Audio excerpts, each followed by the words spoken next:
Най-дългият път започва с първата крачка. С него стартира искрата на истинския професионализъм и модерно възраждане в редиците на съвременния Ботев от Пловдив. Тук взаимния респект и уважение са нещо задължително или казано по друг начин, той не умира. Жълточерната футболна институция в България е готова за нов живот.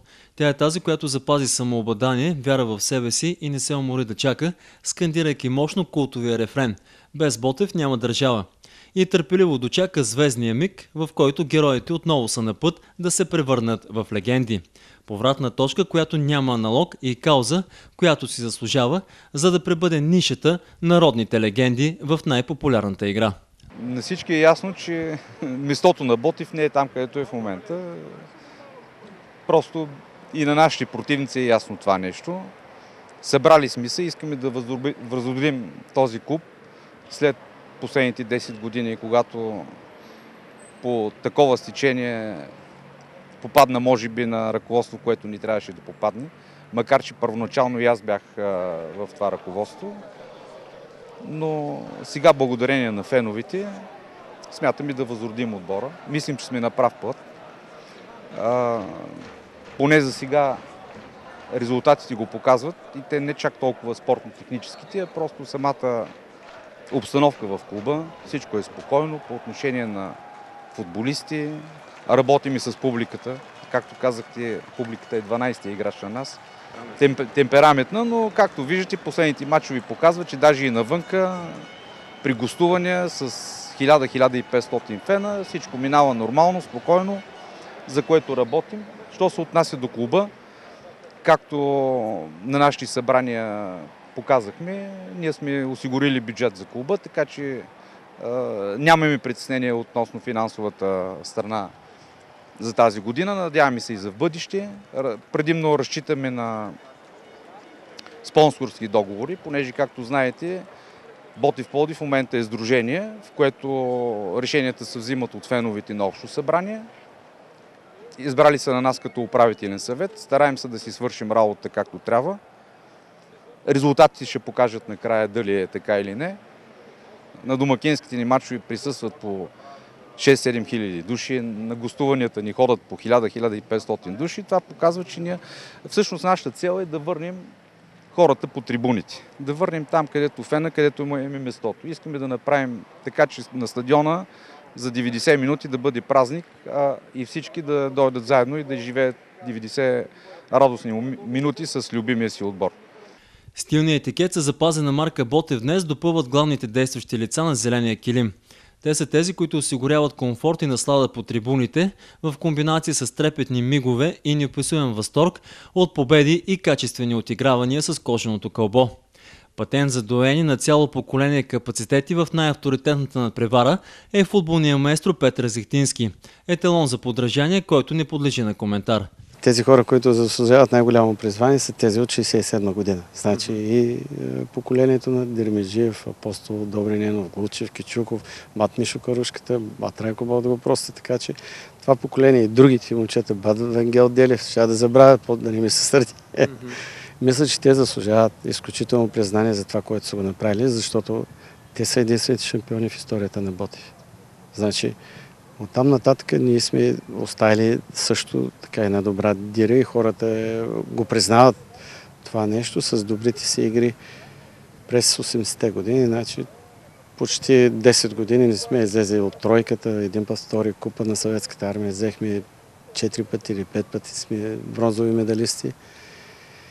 Значи направихме и добри неща и особено в международен аспект така постигнахме много добри победи и много авторитетни победи над големи отбори. Значи отбори, които пишат историята и в момента даже в Европа, като Барселона и Байер Мюнхен. Това показва, че наистина ние сме така момчета, които и отбор, най-важен колектив, който играеше с нужното самочувствие и показа много добър футбол, заслужи признанието и не само в местното първенство, но и на международната сцена. Това е най-магия, която без нея не може. Така че който си го има отвътре, той ще го има. И трябва да се труди човек, защото само талант не стига. Само талант не стига, просто трябва и труд. Яркият пример на Зико е тази класика в футболен аспект, която намира естественото си продължение в неговите последователи. Някои от тях притежаващи нужния опит и рутина, а други с неизчерпаема воля за доказване във всеки субливен момент. Уверете се сами. Крайна сметка трябваше да се започне от някъде сега, дали от В, от Б, или от регионалните групи, от някъде трябва да се започне. Знаете какво беше миналото, няма какво да говорим за миналото, гледаме в настоящето, имаме солидни спонсори за гърба си, имаме, смятам, че добър колектив, качествени футболисти, добро треньорско ръководство, които са достатъчно да постигнем целите си. Именно това е този сезон Б група. И добро представяне за купата, колкото се може по-напред. Ако може да докараме някой от грандовете от тази група тук, ще бъде добре. За нас целта ни е всеки мач да даваме най-добро от себе си и да побеждаваме и да радваме феновете. Това е най-важното. Аз предполагаш и следващия ми въпрос. Няколко думи за тази уникална подкрепа, която имате. И се радвате на същата, не само тук на стадион Христо Ботев, а и извън града по тепетата. Ами радостно е, нали, че публиката ни подкрепя. Както винаги съм казал, публиката е 12 човек. Благодаря на тези прекрасни фенове и се надявам за напред да ни следват, а и ние да ги радваме за добра игра. Мисля, че сме направили един добър отбор, в който има голямо бъдеще и мисля, че до година отбора ще бъде в Б група, което е и целта. То друга цел няма пред такъв отбор и така публика, която не следва навсякъде. Мисля, че мястото на отбора е в професионалния футбол. Имате ли така достойна конкуренция? Имам предвид сред останалите отбори, тъй като не е тайна според капацитетите, че отбор от Бургас така е с сериозни възможности и също с амбиции да се завърне там, където му е мястото. Ние не гледаме другите отбори. Мисля, че ако ние играем нашите игра и побеждаваме, няма да има смисъл другите, какво да се интересуваме от другите отбори, как са завършили, къде ще губят точки и ще печелят мачове. Ние си гледаме нашите игра и така да продължаваме да играем все по-добре и по-добре. Къде е по-лесно, тук или навън, тъй като общо взето феновете са неотлъчно до вас и 12-ти играч. Предполагам, че чувствате топлата им подкрепа във всеки един момент. Аз мисля, че феновете ни предоставят така възможност, че навънка да се чувстваме като се научи играем на стадион Христо Ботев, защото по-малко от 1500-2000 човека никъде не са не оставили и усещаме тяхната подкрепа всеки един момент. Както се видя в последния матч в Харманли, имаше 1500 човека и те самите домакините не знаеха дали са домакини, дали са гости.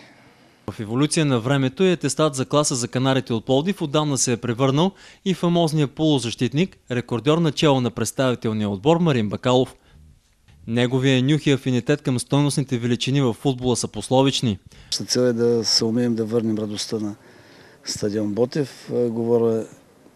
Имал съм предвид и радостта на футболисти от играта и публиката така да се завърне на стадиона. Мисля, че се получава всеки матч до този момент празник. Изключително, всъщност това ме радва най-много. Невероятна обстановка, която създават нашите привърженици с много богат репертуар. Мисля, че това е нещо уникално и много хубаво, което се получава. Но това нещо трябва да се поддържа. Нивото, групата наистина е такава, но ние сме приели, че нивото ще бъде такова. Ние трябва да търсим летвата пред нас да бъде по-високо вдигната, за да бъдем на нивото на изискванията и очакванията на хората. Естествено, първото място е нещо, което ни удовлетворява и търсим и тази игра, този стил и облик на отбора, който се харесва и който така ще допадне на нашите привърженици. Така завършва кратката ни, но съдържателна дестинация в храма на най-стария футболен клуб у нас. Бижуто на Пловдив може да се сравни с поезия за естети в действие. Днес е трудно да откриеш новия Бетовен, има само един Микеланджело, в музиката се откроява Синатра. За футбола обаче Ботев е ореол. Пас, финт и гол. Шоуто трябва да продължи. 12-ти играч го заслужава, а той има специален кът в алеята на жълто-черната слава.